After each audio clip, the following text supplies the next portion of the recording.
বিসমিল্লাহির রহমানির রহিম ইন্না ইয়াওমাল ফাসলি কানা মিকাতা ইয়াওমা ইউনফাখু ফিস-সূর ফাতা'তুনা আফওয়াজা। সাদাকাল্লাহুল মাওলানাল আযীম। সূরা নাবাহ 17 আয়াতের মধ্যে আল্লাহ পাক রব্বুল আলামিন বলেন, ইন্না ইয়াওমাল ফাসলি কানা মিকাতা। হাশরের ময়দান, বিচার দিবস। আল্লাহ বলেন বিচার দিবস এটা আমি আল্লাহ নির্ধারণ করে রেখেছি। সুবহানাল্লাহ। বিচার দিবস এটা আল্লাহ নির্ধারণ করে রেখেছেন, এটা নির্দিষ্ট করে রেখেছেন। 17 আয়াত যেটা ইয়াওমা ইউনফাখু ফিস-সূর ফাতা'তুনা আফওয়াজা। আল্লাহ বলে যেদিন সিংহার মধ্যে ফু দেওয়া হবে, এই দিনটা ওই দিন যেই দিন সিংহার মধ্যে ফু দেওয়া হবে। ফু কে দিবেন? হযরত ইসরাফিল আলাইহিস সালাতু ওয়াস সালাম। উনি সিংহার মধ্যে ফু দিবেন। ফাতা'তুনা আফওয়াজা। ওই দিন আল্লাহর নবীর সমস্ত উম্মতেরা দলে দলে হাশরের ময়দানে উঠবে। সুবহানাল্লাহ। দলে দলে।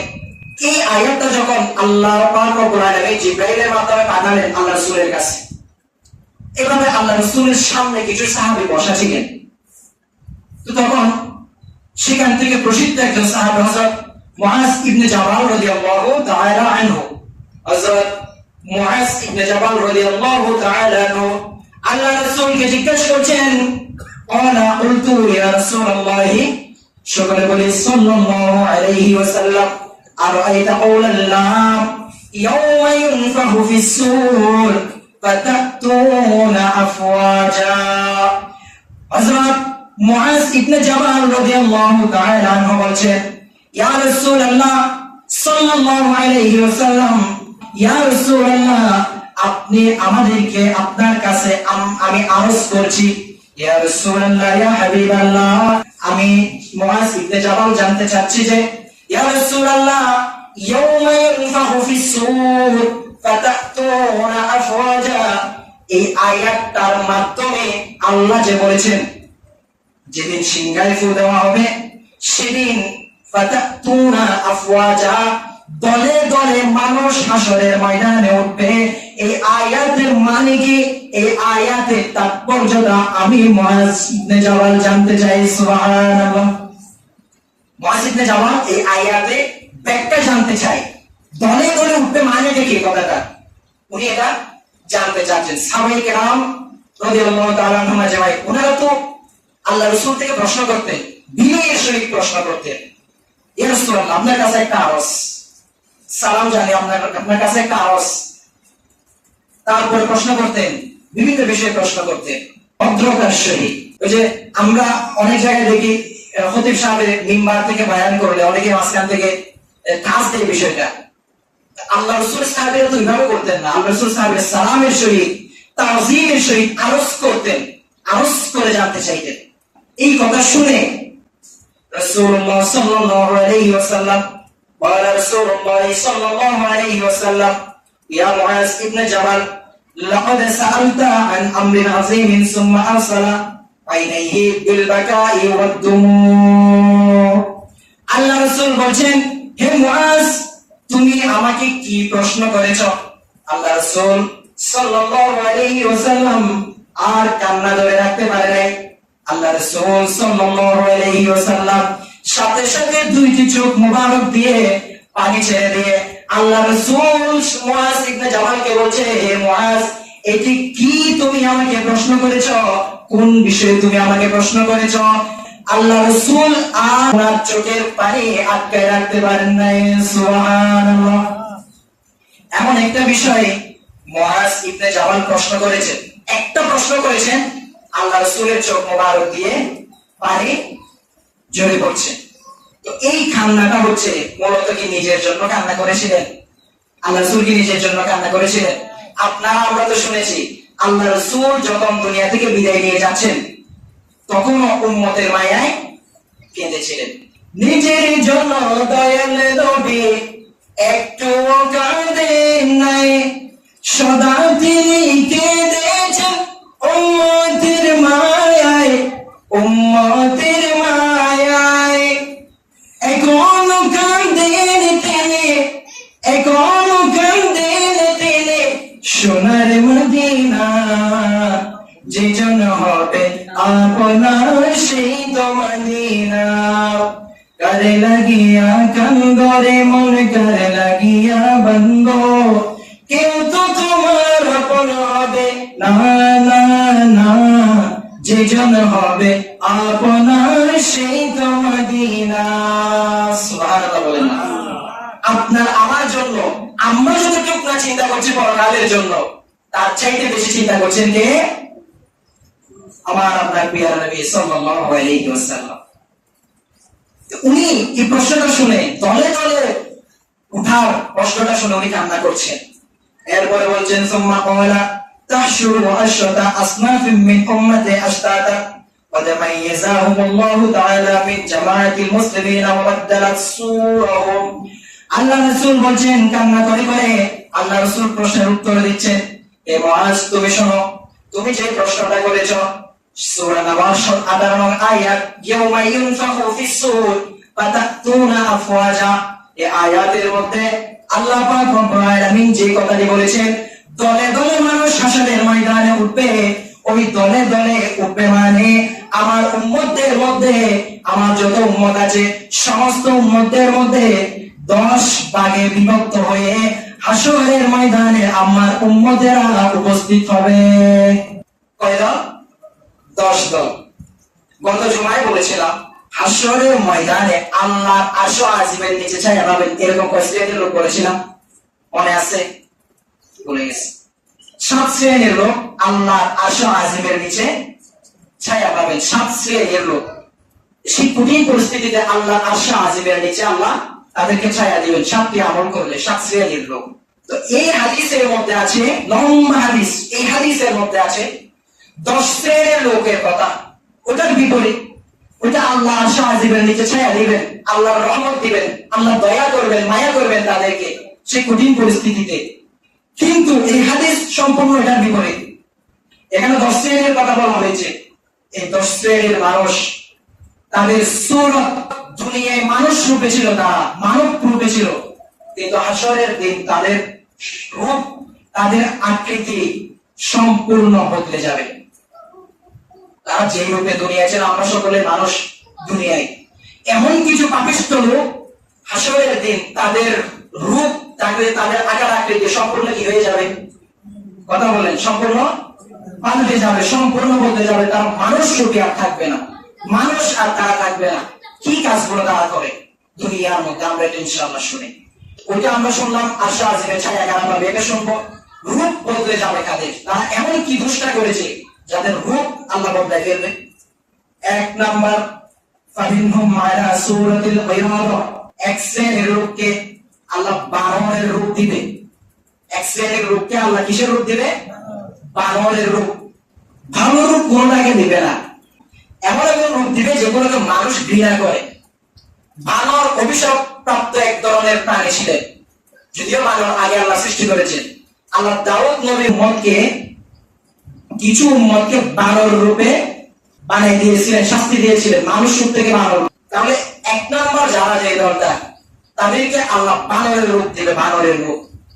ওয়াবাদুহুম আলা সূরাতিল খানাজির, আরেক শ্রেণীর লোক, তাদেরকে আল্লাহ শুকর বানিয়ে দিবে। শুকর, শুকর এটা অনেকেই বলে, শুকর এটা এমন একটা প্রাণী যেটা নাম মুখে নিলে 40 দিন মুখী থাকে না, হাত থাকে। মানুষ বলে, যদিও কথাটা সত্য না, কিন্তু মানুষ কতটা ঘৃণা থেকে এই কথাটা বলে। তো শুকর এমন একটা প্রাণী, মানুষ শুনলেও মানুষের ঘৃণা লাগে। শুকর নামটা কুকুরের চাইতে বেশি ঘৃণা লাগে।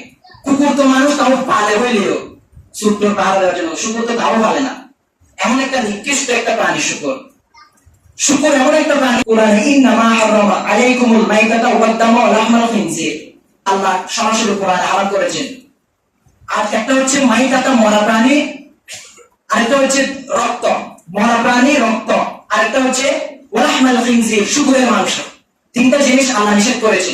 তো শুকরের মাংস খেলে কি হয়? মেডিকেল সায়েন্স বলতেছে শুকরের মাংস যদি মানুষই খাই, মানুষের ট্রিসিনিয়াসিস একটা রোগ, টিসিনিয়াসিস, এই রোগটা মানুষের হয়। এবং আরেকটা রোগ হয়, রোগ না এটা, মানুষের ভিতর থেকে হাইয়াবোধ, লজ্জাবোধ মানুষের চলে যায়। মানুষের ভিতরে যে লজ্জাটা থাকে, লজ্জাটা মানুষের ভিতর থেকে অটোমেটিক চলে যায়। মানুষের ভিতরে লজ্জা থাকে না শুকরের মাংস যদি খাই। এটা অনেকেই প্রশ্ন করে, গরু ছাগলের মাংস আমরা খেতে পারবো, হাঁস মুরগির মাংস খেতে পারবো, শুকর হতে আল্লাহ সৃষ্টি, শুকরের মাংস কেন খেতে পারবো না? এগুলো দিকে আলোচনা দিকে না যায় যেহেতু সময় স্বল্প। তবে 2 নম্বর, ওয়াবাইদুহুম আলা সূরাতিল খারাসি, এক শ্রেণীর লোককে আল্লাহ শুকরের রূপ দিবে, শুকর।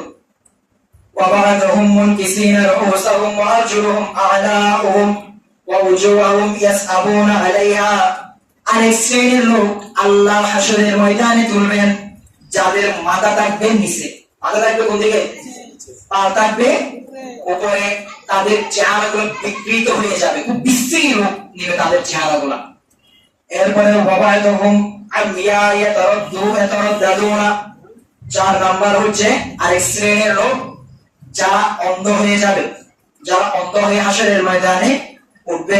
ওয়াবাইদুহুম সুম্মুন বুকমুন লা ইয়াকিলুন, আরেক শ্রেণীর লোক যারা বোবা, কানে শুনবে না, বধির এবং পাগল, ব্যাককল হয়ে যাবে। এগুলো ইনশাআল্লাহ সামনে আলোচনা করব বিস্তারিত, আগে প্রাথমিকভাবে বলে যাচ্ছে হাদিসে যেভাবে আছে। বোবা, বধির মানে কানে শুনবে না, বোবা মানে কথা বলতে পারবে না, এবং তারা পাগল হয়ে যাবে, পাগল। তারা কি বলে না বলে তাদের কোনো আক্কেল জ্ঞান থাকবে না। এরপরে ওয়াবাদুহুম ইয়ামগুদুনা আলসিনাতুহুম মাদাদালাতাল আলা সাদরিহিম ইয়াসিলুল কয়িলু মিন আফওয়াহিহিম, আরেক শ্রেণীর লোক যাদের জিহ্বাটা বের হয়ে সিনা পর্যন্ত চলে আসবে, এবং তাদের জিহ্বা থেকে, থুতু থেকে মারাত্মক দুর্গন্ধ আসবে। নাউযুবিল্লাহ বলেন, এত দুর্গন্ধ আসবে তাদের জিহ্বা থেকে, সিনা পর্যন্ত চলে আসবে জিহ্বা। ওয়াবাদুহুম মুকাত্তাআতান আইদিহিম ওয়া আরজুলিহিম, আরেক শ্রেণীর লোক থাকবে যাদের হাতও থাকবে না, পাও থাকবে না, তারা শুধু তাদের বডিটা দিয়ে চলাফেরা করবে, হাত পা কিছুই থাকবে না। ওয়াবাদুহুম মুস্তাবুনা আলা জুজুইন নার, আরেক শ্রেণীর লোক থাকবে যাদেরকে জাহান্নামের শিকল দিয়ে বেঁধে হাসরের ময়দানে তুলবে। এরপরে ওয়াবাদুহুম আশাদ্দা নাতানাম মিনাল জিফা, আরেক শ্রেণীর লোক যাদের শরীর থেকে দুর্গন্ধ বের হবে, মারাত্মক দুর্গন্ধ বের হবে, যাদের দুর্গন্ধ থেকে হাসরবাসীরা অতিষ্ঠ হয়ে যাবে। এরপরে ওয়াবাদুহুম ইয়ালবিসুনা জালালিবা সাবিগাতুম মিনাল কিতার, আরেকটা হচ্ছে যাদেরকে আলকাত্রা মিশ্রিত দুর্গন্ধযুক্ত কাপড় পরানো হবে। নাউযুবিল্লাহ, আলকাত্রা মিশ্রিত দুর্গন্ধযুক্ত কাপড় এক শ্রেণীর লোককে পরানো হবে। তো এই 10 শ্রেণীর লোক, তাদের 10 রকমের অপরাধ আছে। 10 রকমের অপরাধ যদি করেন, ওইটাতে আলোচনা করেছিলাম, 10 রকমের আমল যদি করে, 7 রকমের আমল যদি করে, আল্লাহর আরশ আজিমের নিচে ছায়া পাবেন। আর এটাতে 10 রকমের যে কোনো এক রকম যদি কারো ভিতরে থাকে, তাদের এই 10 রকমের তাদের শাস্তিটা তারা ওইখানের ভিতর, এই 10 শ্রেণীর ভিতরে যে কোনো একটার মধ্যে অন্তর্ভুক্ত হবে। নাউযুবিল্লাহ। এবার আসেন 1 নাম্বার, যাদেরকে বলা হয়েছে অয়দ মানে বানর, যাদেরকে বানর বানানো হবে, তারা কারা জানা দরকার আছে না নাই? আওয়াজটা কিন্তু এভাবে হচ্ছে না, আপনারা বিরক্ত হচ্ছেন, আপনাদের মাথার উপর তো ফ্যান আছে, আমার মাথার উপর ফ্যান হয় না, তো আপনারা এত বিরক্ত হচ্ছেন কেন? বাতাসে বসে একটু কথা বলেন, জানা দরকার আছে না নাই? ফাআম্মাল্লাযীনা আলা সূরাতিল কিয়াদ ফালতাবাতা মিনান নাসি ইয়ানিন নামাম, 1 নাম্বার হচ্ছে যারা বানর হবে তাদের অপরাধ হচ্ছে ইয়ানিন নামাম, তাদের অপরাধটা হচ্ছে সবুর করে বুঝে একে অপরের মধ্যে গিরিঙ্গি বাজে, একে অপরের মধ্যে ঝগড়া লাগায়, একজনের কথা আরেকজনকে লাগাই দিয়ে তাদের মধ্যে ফাটল ধরায়, পিং মারে যেটাকে বলা হয়, একজন আরেকজনের কাছে একটা কথা লাগাই দিয়ে তাদের মধ্যে ঝগড়া ফাসাদ লাগাই দেয়। আল্লাহ বলেন ওয়াইলুল লিকুল্লি হুমাযাতিল লুমাযা, স্বয়ং আল্লাহ তাদেরকে অভিশাপ দিয়েছেন, যারা সুগুলখোর, যারা গীবতখোর, আল্লাহ স্বয়ং নিজেই তাদেরকে অভিশাপ দিয়েছেন। নাউযুবিল্লাহ, আল্লাহ স্বয়ং বলেছেন তারা ধ্বংস, যে তারা কি ধ্বংস। তো এই সুগুলখোরদের বিষয়ে আল্লাহ রাসূল বলছেন হাসরের ময়দানে যে 10 শ্রেণীর মানুষ থাকবে, তার মধ্যে প্রথম নাম্বার হচ্ছে যারা বানর হয়ে যাবে তাদের দোষ হচ্ছে ইয়ামিন নামাম, তারা সগুনগুলি করেছে দুনিয়ায়। তারা দুনিয়ায় কি করেছে? সগুনগুলি করেছে। একজনের কথা একজনকে লাগাই দিয়ে চোখে লাগাইছে, ফেতনা বাজাইছে সমাজের মধ্যে। এর কথা লাগাই সমাজের মধ্যে, মানুষের মধ্যে, পরিবারের মধ্যে, স্বামী স্ত্রীর মধ্যে, মা বাবার মধ্যে, সন্তান মা সন্তানের মধ্যে, বাবা সন্তানের মধ্যে ঝগড়া ফাসাদ লাগাই এই রূপগুলাকে আল্লাহ হাশরের ময়দানে বানরের রূপ দিয়ে তারপরে হাশরের ময়দানে তুলবেন। নাউযুবিল্লাহ। এক নম্বর পেলাম আমরা কারা? কারা? সগুনগুল।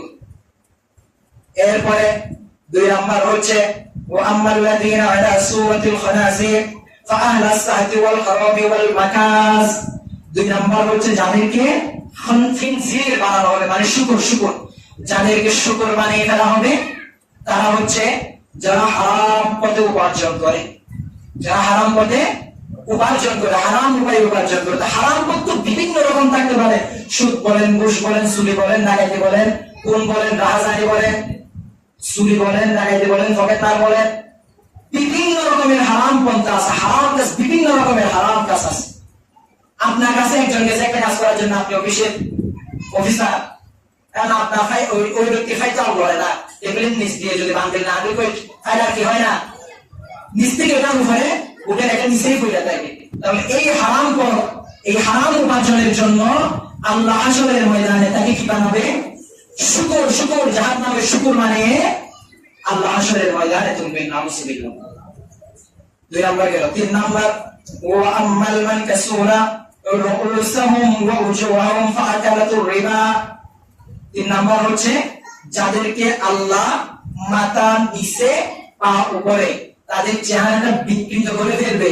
এই তিনটা শাস্তি যাদেরকে দেওয়া হবে তারা হচ্ছে তারা যারা দুনিয়ার মধ্যে সুদ খেয়েছে, যারা দুনিয়ার মধ্যে সুদ খেয়েছে তাদেরকে আল্লাহ হাশরের ময়দানে তাদের পা থাকবে উপরে, মাথা থাকবে নিচে, তাদের চেহারা থাকবে বিকৃত, বিশ্রী চেহারা তাদের থাকবে যারা দুনিয়ার মধ্যে সুদ খেয়েছে, যারা দুনিয়ার মধ্যে সুদের তো বিভিন্ন আলোচনা, সুদের আলোচনা করে শেষ করা যাবে না। সুদের তো লম্বা আলোচনা আছে, এবং অন্য হাদিসের মধ্যে আছে সুদের সর্বনিম্ন যে জেনাটা আছে, একেবারে সর্বনিম্ন যে জেনাটা, সেটা তো নিজের মায়ের সাথে জেনা করা। সর্বনিম্ন করে যে গুণাটা, যে পাপটা 70টা পাপের মধ্যে একেবারে ছোট, সবচেয়ে ছোট গুণাটা হচ্ছে কি নিজের মায়ের সাথে জেনা করা। এবং বুঝেন এরপরে তো সর্বোচ্চ যেটা, সেটা হচ্ছে আল্লাহ এবং তার রাসূলের সাথে জিহাদ করা। আল্লাহ এবং তার রাসূলের সাথে জিহাদ করা সুদের গুনাহ সমপরিমাণ, এই গুনাহগুলো সুদের গুনাহ। তাহলে বুঝে কত জঘন্য একটা কাজ। অন্য হাদিসের মধ্যে আছে যারা সুদ খায় হাশরের ময়দানে তাদের পেটটা থাকবে গ্লাস করা। আমরা যেভাবে মোবাইলের ভিতরে থেকে যেভাবে আমরা বাহির থেকে যেভাবে মোবাইলের ভিতরে স্পষ্ট দেখি না মোবাইলের ভিতরে কি চলতেছে না চলতেছে, গ্লাস দিলে খাই গ্লাস যখন দেয় ভিতর থেকে বাইরে স্পষ্ট দেখা যায় না, এইরকম দেখা যাবে গ্লাস করা পেটের মধ্যে থাকবে, গ্লাস করা পেটের মধ্যে। সেই পেটের মধ্যে বিশাল বড় বড় বাইতুল হাইয়াত বলা হয়, যেটাকে সাপের ঘর। শুকুরের পেটটা থাকবে কিসের ঘর?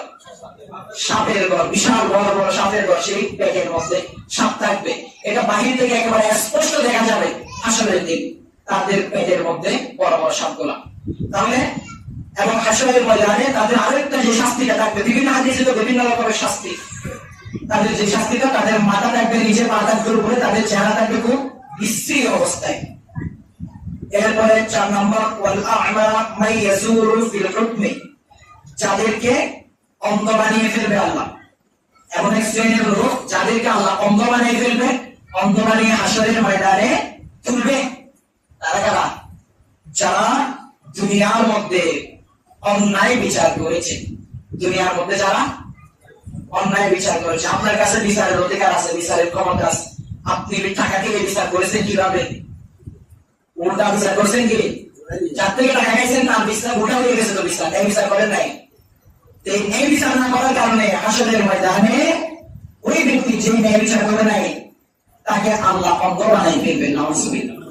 আর যে সঠিক বিচার করবে তাকে ওই সময় আলোচনা করেছিলাম আল্লাহর আরশে আজিমের নিচে জায়গা পাবে, তাকে বলা হয় ইমামুল আদিল। এই বিচারক যে সঠিক বিচার করে, যে ব্যক্তি দুনিয়ার মধ্যে সঠিক বিচার করবে, ন্যায় বিচার করবে, হাসরের ময়দানে আল্লাহ তাকে আল্লাহর আরশ আজিমের নিচে ছায়া দিবেন, সুবহানাল্লাহ।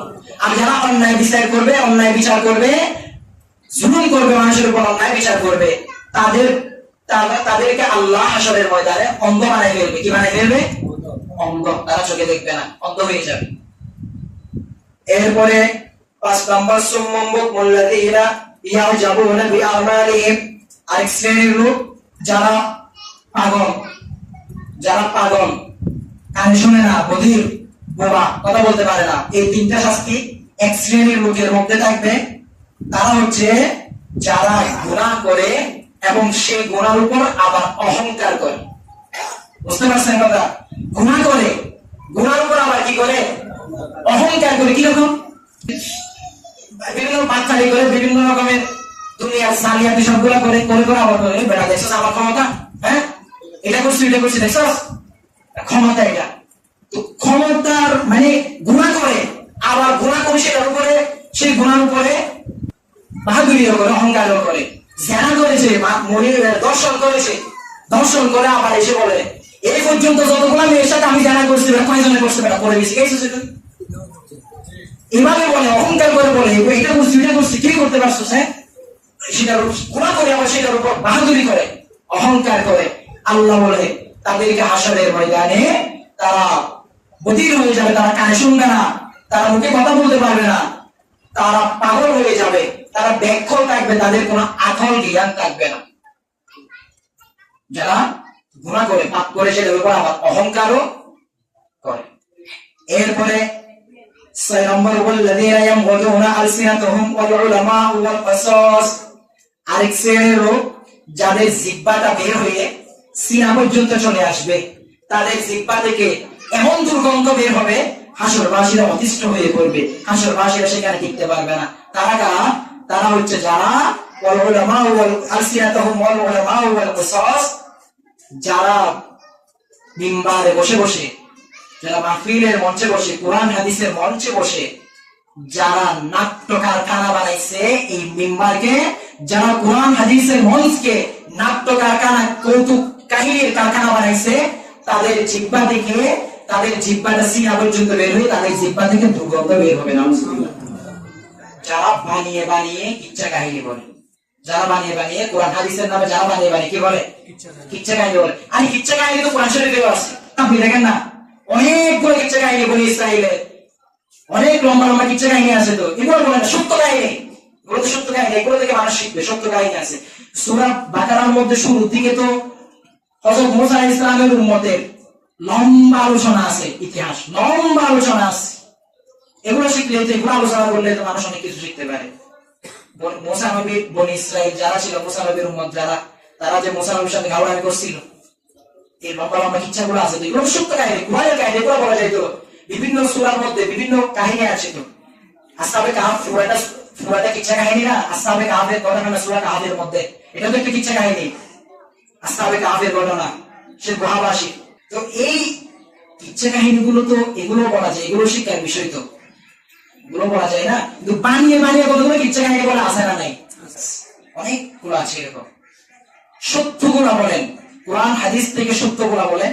মিথ্যা ভানোয়াটি কথা যারা বলবে, কোরআন হাদিসের নামে যারা ভানোয়াটি কথা বলবে, মাহফিলের মঞ্চে বসে যারা নিজের মন গড়া মানুষকে হাসানোর জন্য ইউটিউবে ঢুকে চার্জ দিবেন, দেখবেন ওখানে হাসতে হাসতে লুঙ্গি খুলে যাবে।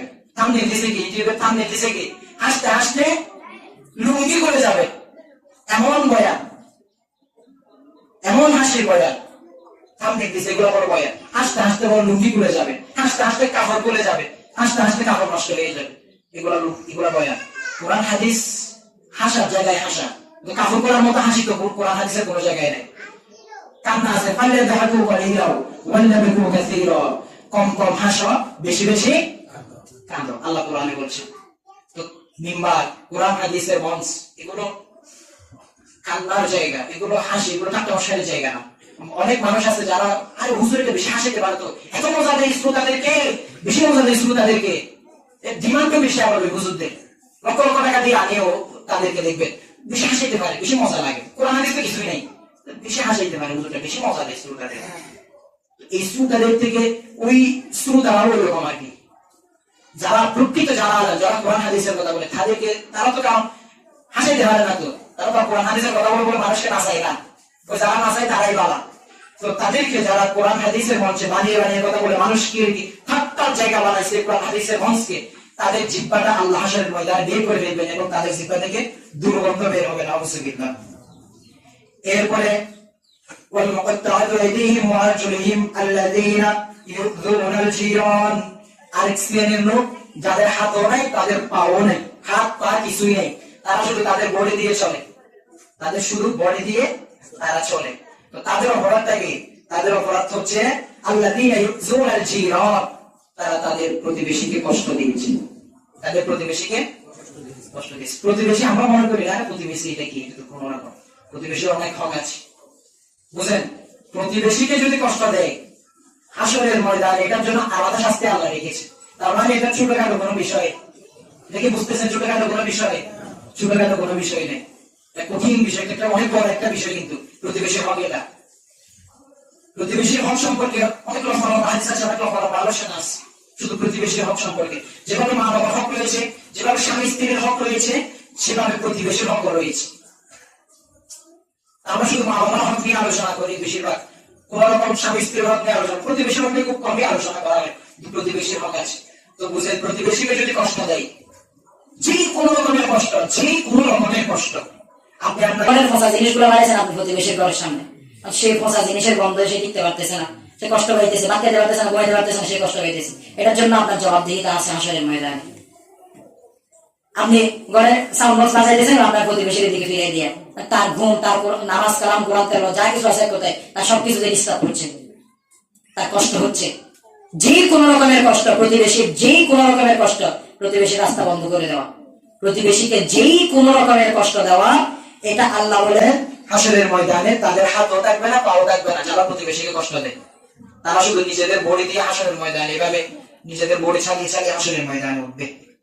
এরপরে ওয়াল মুসলামুনা আলা জুজুইন নারি সাআদাতু বিন্নাসি ইলা সুলতান, আরেক শ্রেণীর লোক যাদেরকে জাহান্নামের শিকল দিয়ে বেঁধে হাসরের ময়দানে তোলা হবে। তারা কারা?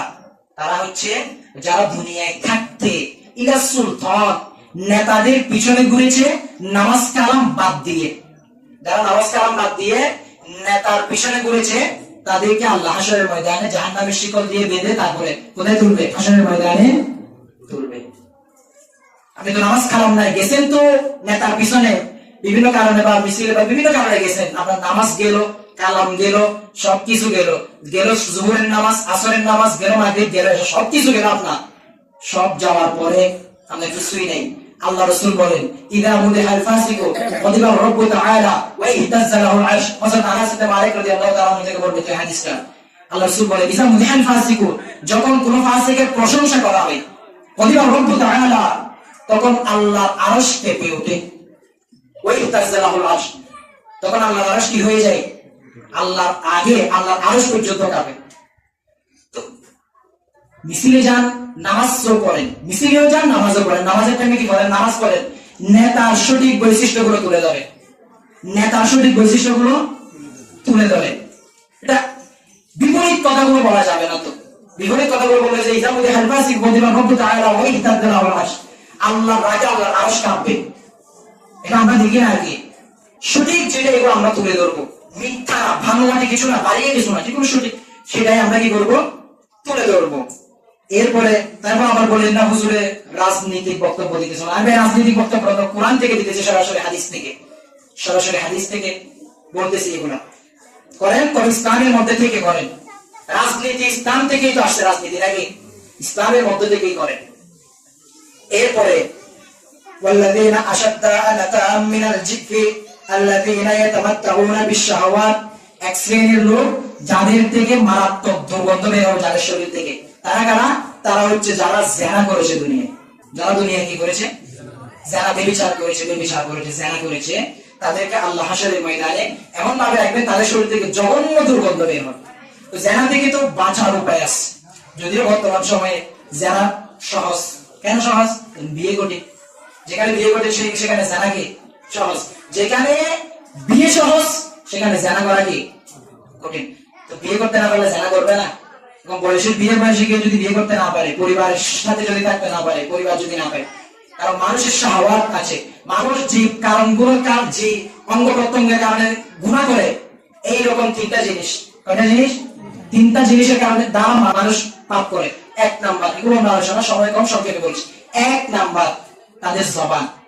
মানুষের জবান দিয়ে আল্লাহ মানুষকে জবান দিয়েছে, জবান দিয়ে মানুষ যত রকমের কি করে? গুনাহ করে। আপনি কথা দিয়েছেন একরকম, কাজ করেন আর একরকম। আপনার এই জবান দিয়ে মানুষকে গালি দেন, আপনার এই জবান দিয়ে মানুষকে বড় বড় কথা বলেন, আপনার এই জবান দিয়ে আপনি মিথ্যা কথা বলেন, আপনার এই জবান দিয়ে আপনি গীবত করেন, শেখায়ত করেন, সুগুনগুরি করেন, সবকিছু জবান দিয়ে করেন। এই কারণে দিনের শুরুতে সবকিছু শরীরের সমস্ত অঙ্গ প্রত্যঙ্গ কার কাছে যায়? ফানা চায় জবান থেকে, জবানের কাছে ফানা চায়। জবান এত বড় একটা জিনিস।